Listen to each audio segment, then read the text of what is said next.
All right, Jono. So look, we're back again. What is this? Our third podcast that we've been recording. Episode 3. Let's go. Episode 3. We have a special guest today as well.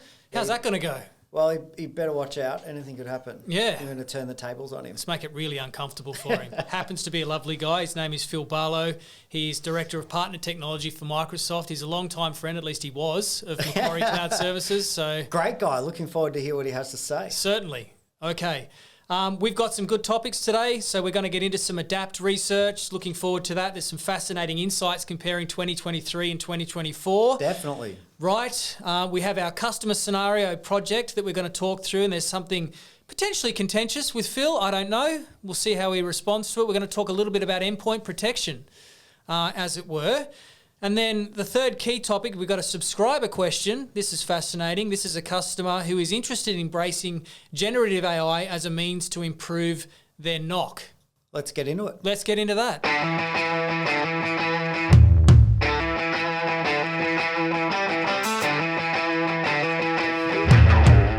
Okay, here we are for episode 3 of the Cloud Reset podcast. I'm here with Jonathan Staff.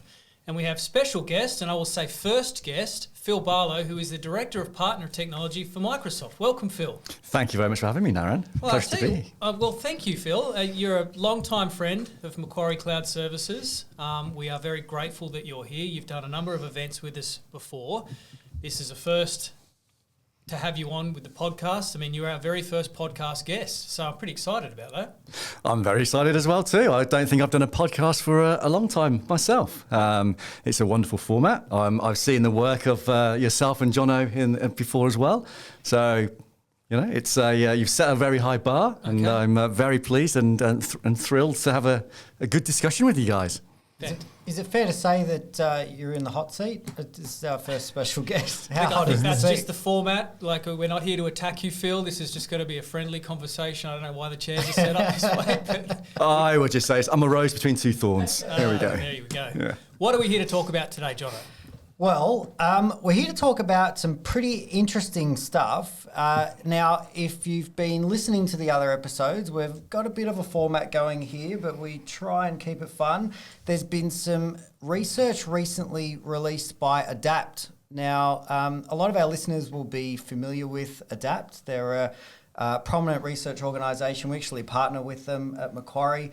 And the report has come out, the 2024 Cloud and Infrastructure Edge Insights for Australian technology providers. And they've actually surveyed CIOs in the top Australian companies that represent about 42% of Australia's GDP. There's some really interesting stuff to get into there today, especially the comparison points between last year's report and this year's report. So we're interested in the priorities of CIOs. We're also going to be taking a question from a listener. Looking forward to that one. And we're going to be discussing a current customer project. And that's kind of cybersecurity related, but we're taking a little bit of a different angle with our friend here in the hot seat. So looking forward to that as well. Too.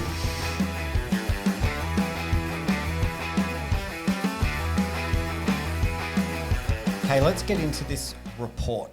Right. Now, we like to think we've got our finger on the pulse. And we've been talking about some stuff that we're seeing our customers and potential customers tell us. And I was actually quite surprised when this report came out to see some of the top priorities that have changed. Mm-hmm. And it kind of aligns with some of our thinking, but I think we're also going to be making some assumptions about this as well, and keen to hear what Phil has to say about it today.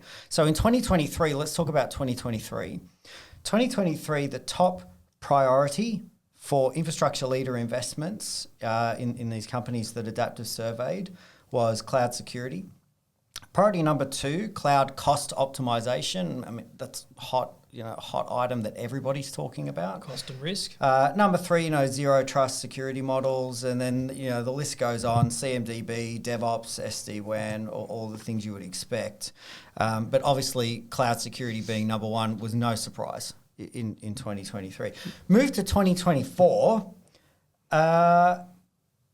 Would anybody be expecting to see cybersecurity in the top 3? I would. Okay. I really would. I say so in the conversations that I have on a day-to-day basis, have been for months. I would say 2023 got it absolutely bang on, and I would have thought that would be very similar in 2024. Okay, Naren? Well, we still know it's a hot conversation, right? I mean, we just got back from Melbourne, right, from the CISO event, and clearly that was all about security. So we still know it's a hot topic. I'd be surprised if it wasn't in the top 3 of investment priorities, though. Well, here to tell you, it's actually not. Nowhere to be found in the top 3 in terms of investment priorities for infrastructure leaders that have been surveyed. Wow. And the thing that's taken out the number 1 spot, I think, is worth a little bit of a deep dive today.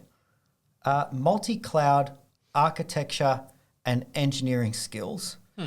And I'm kind of not as surprised by the number 2 investment priority, and that is generative AI. No, me either. Right? So, definitely expecting investments in generative AI to make the top 3.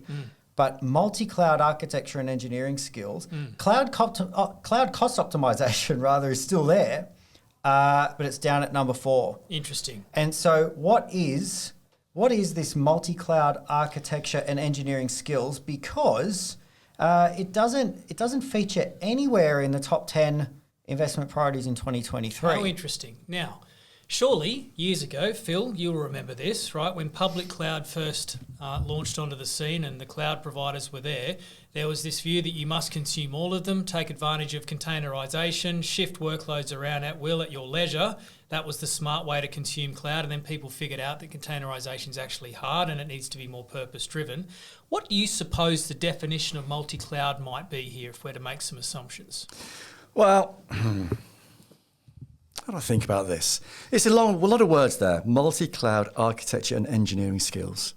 So there's the multi-cloud components of that. Multi-cloud can mean many different things to many different people. It will mean private cloud, internal, they're on-premise. There's still an awful lot. I believe I did read some reports not long ago. There's still well over 50% of workloads still on-premise. There's lots of good reasons and stories behind that as well, of course.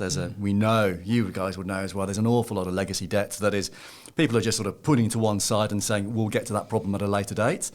There is the other hyperscale providers. So we have Microsoft and we have the other hyperscale providers as well. So they come into that brand of multi-cloud as well. However, I think the multi-cloud word here, my gut feel, I haven't read all of the detail and all of the reports on this, but my gut feel is the multi-cloud piece there is just a way within the reports to say we're actually looking for architectural and engineering skills in general across multiple different platforms.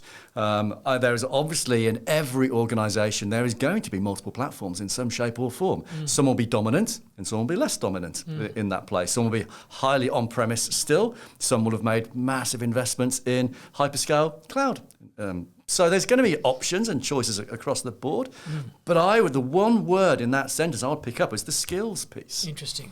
Because we know across Australia and New Zealand that we have a skills deficit.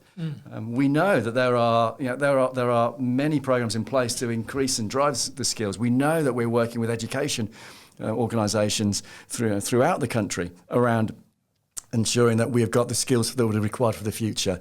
There was reports by Tech Council of Australia earlier this year? Last year. To look that one up. But the Tech Council of Australia reports are saying that we're doing well, but we need approximately 1.2 million people in the technology space that we work in.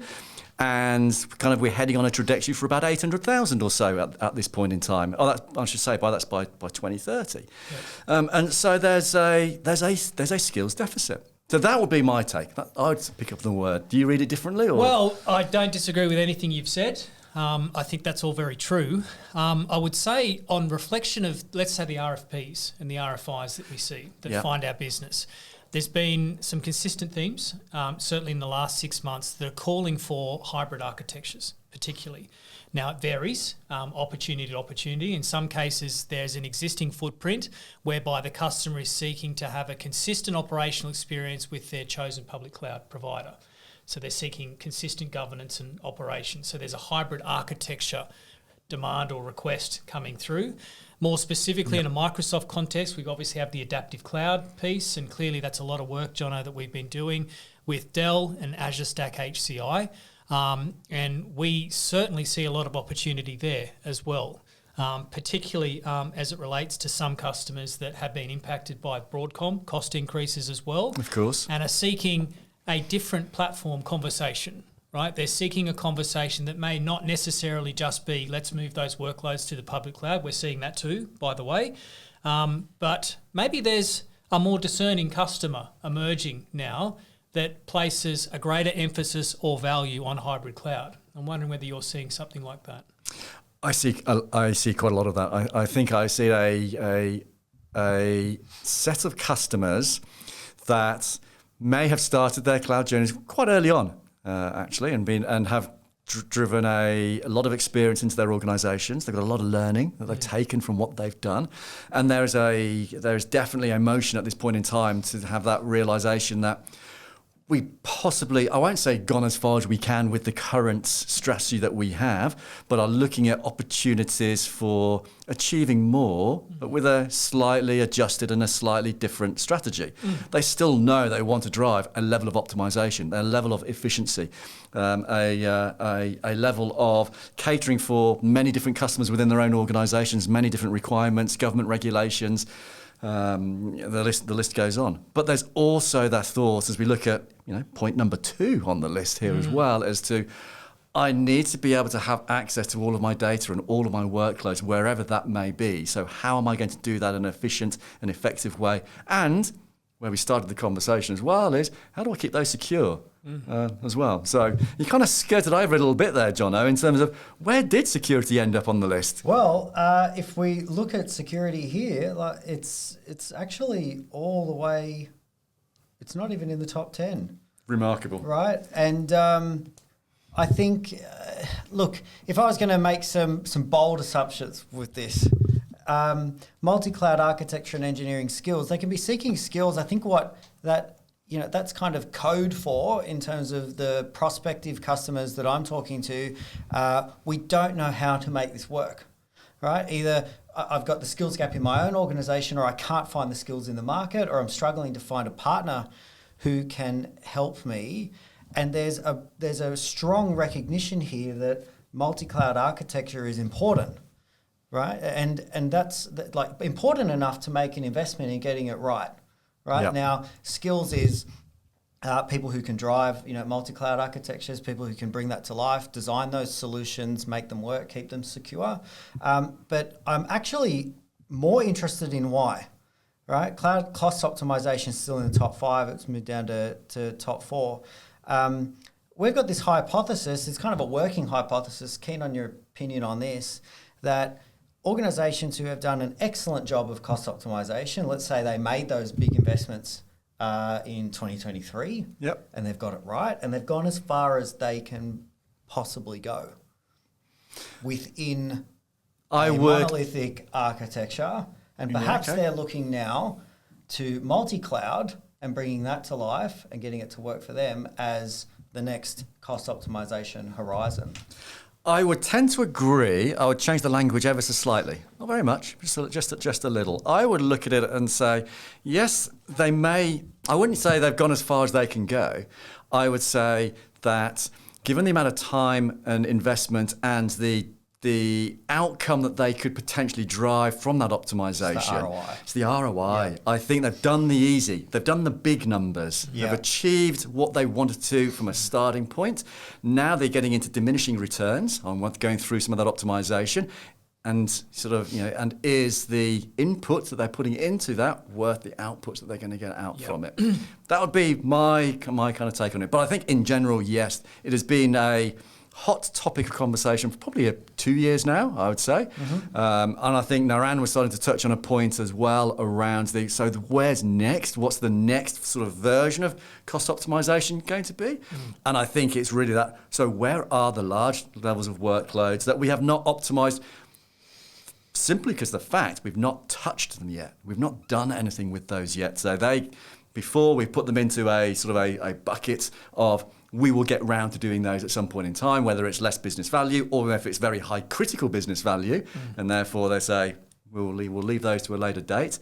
Now I think we're coming around to seeing that, and they're looking at those different architectures for how can we now tackle the challenges of these other workloads that previously didn't fit into a nice little square box that we could go and tackle straight away, and we've got to go and do something different. I wonder whether we can consider OT in this as well, right? If OT is sort of let's say, call it a subset of hybrid, perhaps, as it relates to edge computing. Because clearly we've had conversations with OT software vendors, for example, that see the evolution and the maturity of hybrid technologies, and let's face it, as us, particularly with Stack HCI, as a means to deliver cloud services as first-class citizens on those platforms, which means linking let's call it the prior 2023 priority security, being able to push, things like Defender for Cloud and policies and controls to the edge in an OT scenario that weren't available in the same way before. So perhaps OT, edge, maybe that's another way of thinking about multi-cloud as well. Yeah. Unless that's a stretch. Yeah, well, look, like I said, you can draw a lot of conclusions from this, and I think it's important to weave in some practical use cases and conversations that we're having with real-life customers who are trying to make this work for their business. Phil, let's wrap it up. What's your key takeaway? Comparing 2023 to 2024, there's some surprises in there. But if you had one insight for our listeners, what would it be? I'd say my insight for the listeners is, despite the fact that it is not actually, I'm just looking at it now, it is not actually on the top 10 from the report, I would say to all listeners, please keep putting security somewhere close to the very top.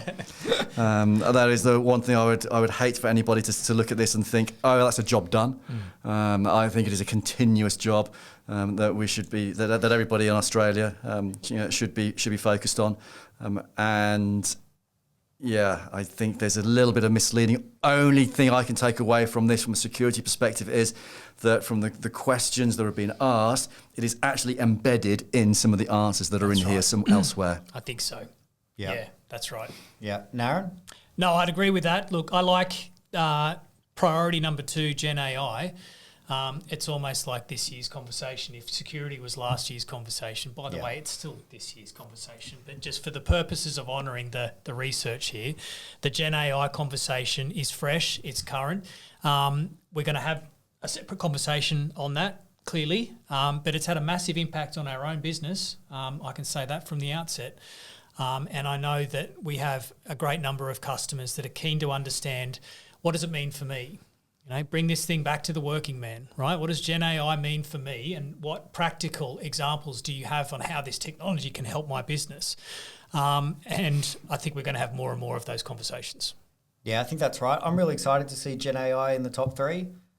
Just as a tech guy, I think the potential is huge, and it's a really exciting movement that's going on, and something that I'm always curious to be a part of and see what comes next. So I'm looking forward to getting into that today as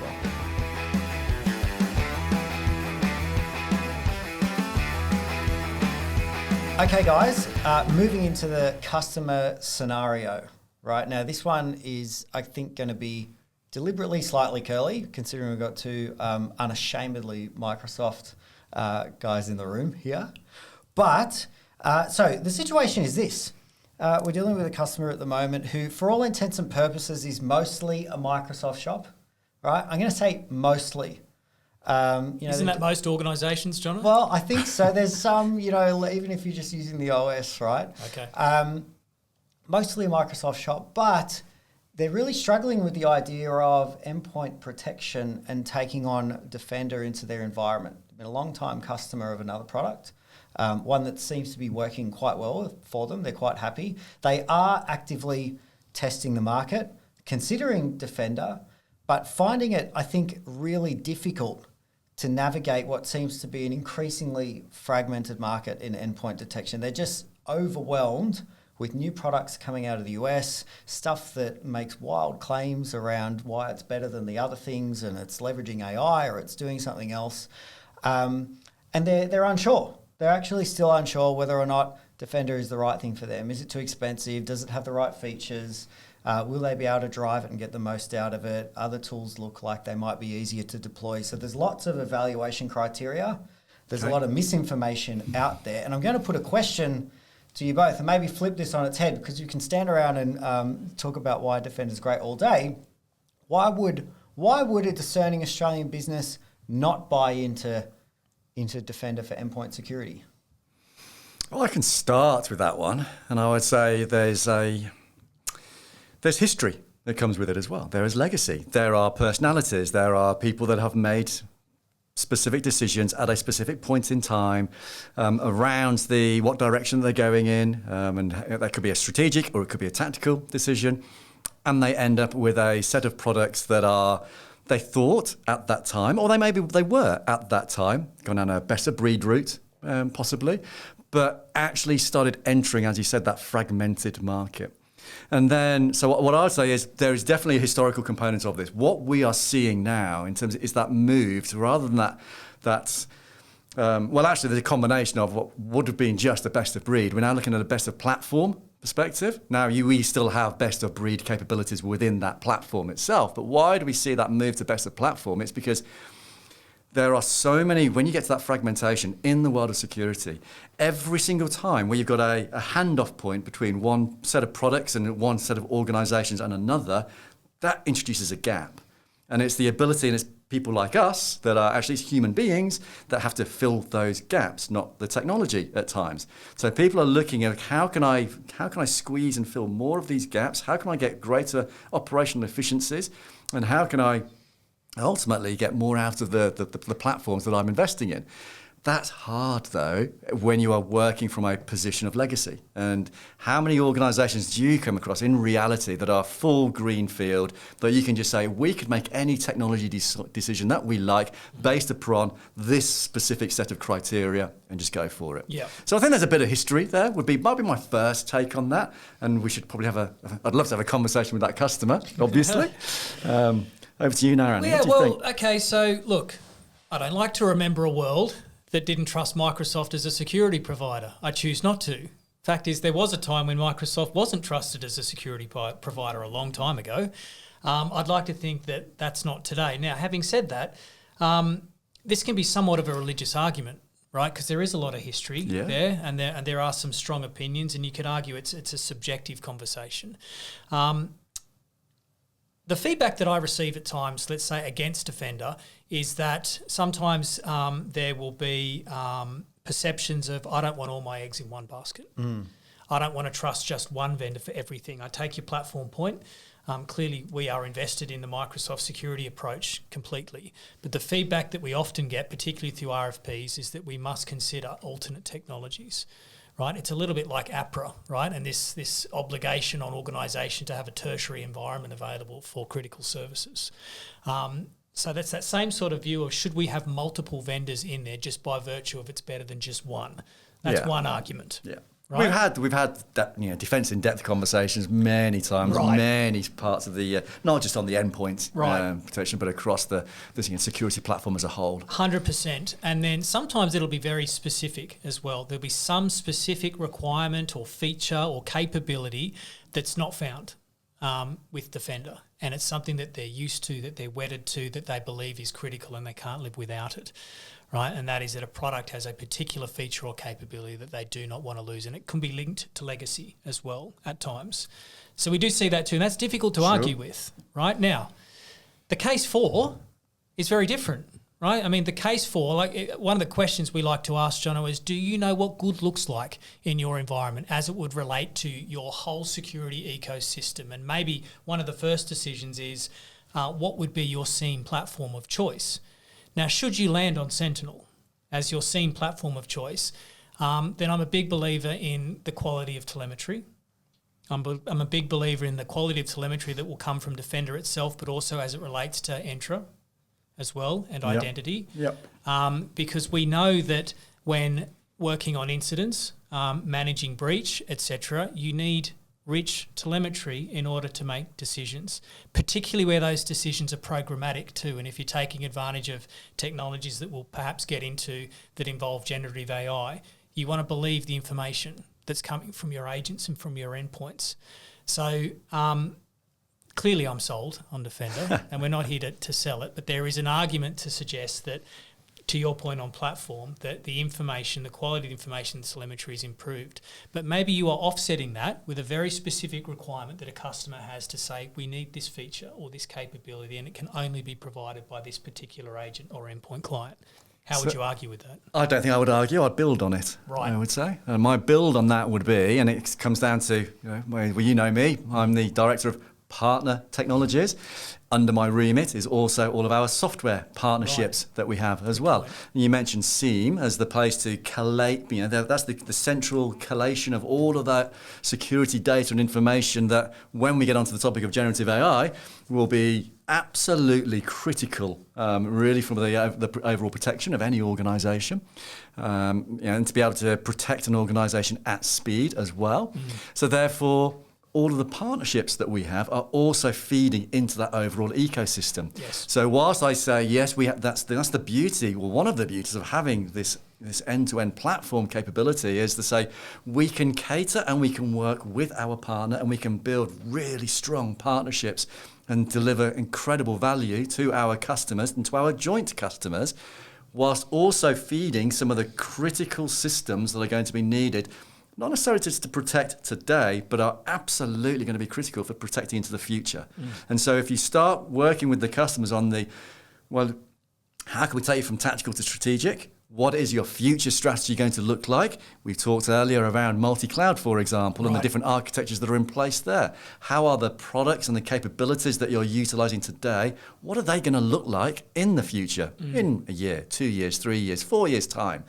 I would be hesitant to go any further beyond 4, I think. Anything could happen. Certainly.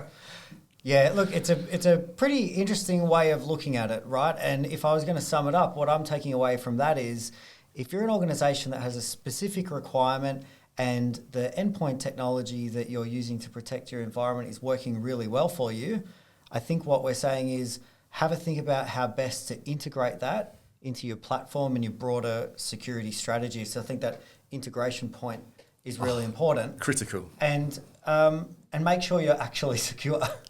That is the most important. Research. That is the most important thing to take away from all of this, Jono, is buy Defender, don't buy Defender, just be secure. If I'm Absolutely. taking from the adapt research, it better be free too, because it's no longer an no one investment wants to spend priority. any money. Right? Yeah, Exactly. That's right. Yeah. Okay. All right. Yeah. Great conversation. We'll move on to the next topic, and that is a listener question.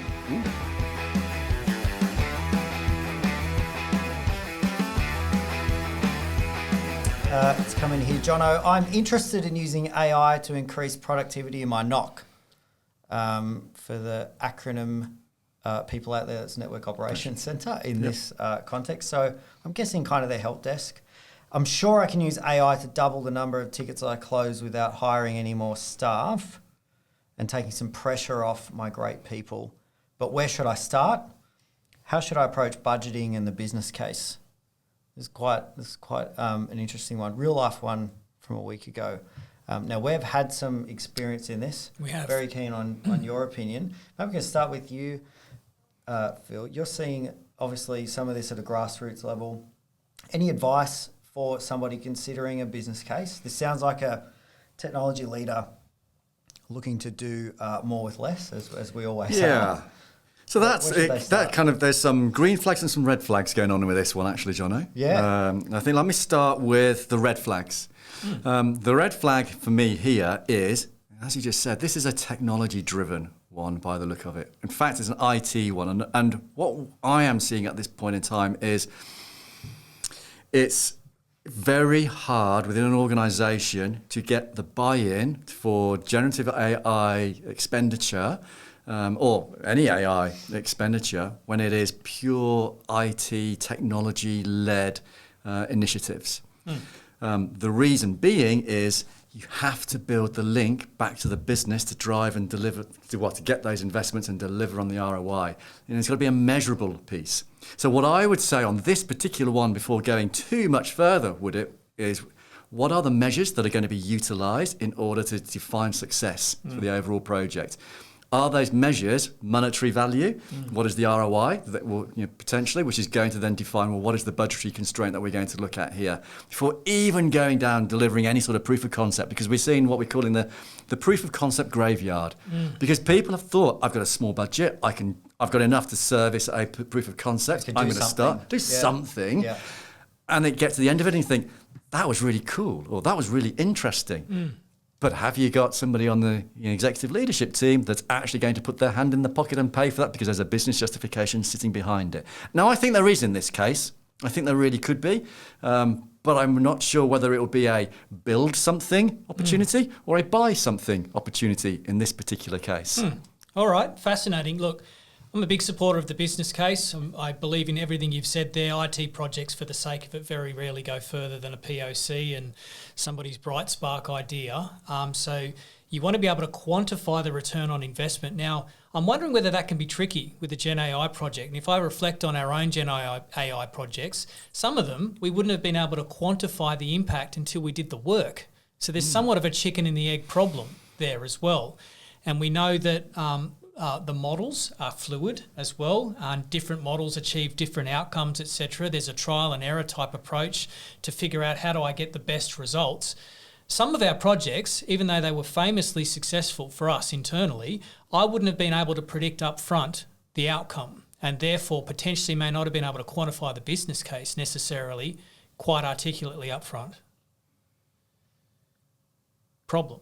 That is a problem. Yeah. That is a problem. I think unless you have a very technology-focused board of directors that are, or a very technology-focused CFO sitting in your organisation that is incredibly trustworthy and willing to say, sometimes you've got to willing to go on the journey. Take a punt. Well, I think that's probably reflective of our own business, being a technology business. A bit of that, like we've probably got a bit more foresight and support in the executive for those kinds of business cases. You know, the tech curious. Call that the it's going to be great business case. just trust me. Well, I'm wondering if there's plenty of precedent for this use case. Of right? course. A little bit of research would suggest straightforward. that you could probably improve on 20%, 30% conservatively, and what is that worth to your business?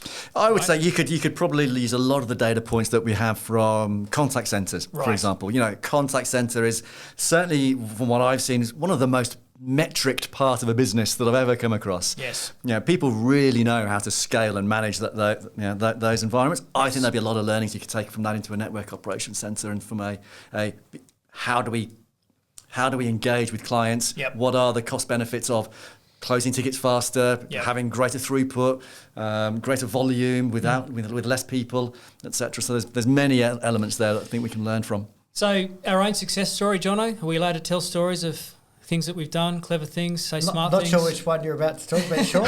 Okay.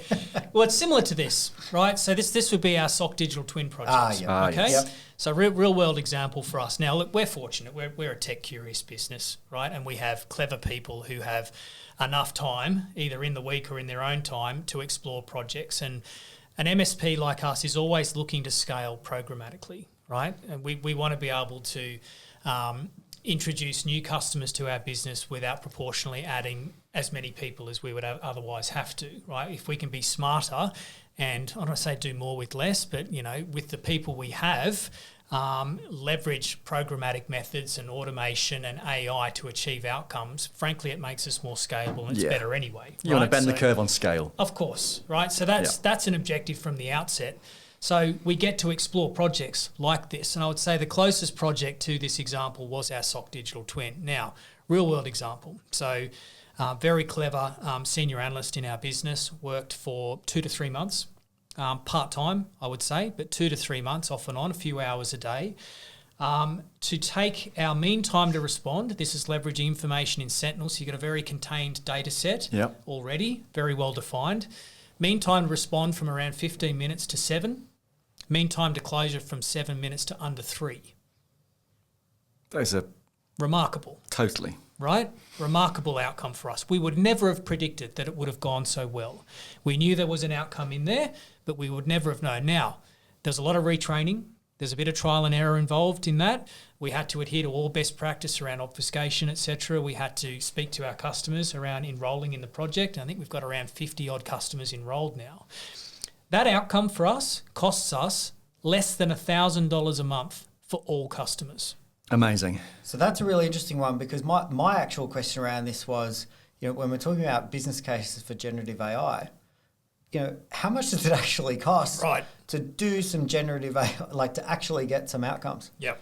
Right. And in this case, a pretty small investment. Albeit, we had the people and the skills, Yeah. but from the tech itself, they tell me, I believe them, less than $1,000 a month is what we pay for that outcome. That's believable, because you've got quite a contained use case. Okay, where it's the issues arise, Jono, I think is where we're doing more public facing type activities where you don't know if this campaign, if this thing was successful. Do you suddenly go from having 1,000 users of this product to 10,000 users? Yep. Does that suddenly mean that your costs are going to grow tenfold?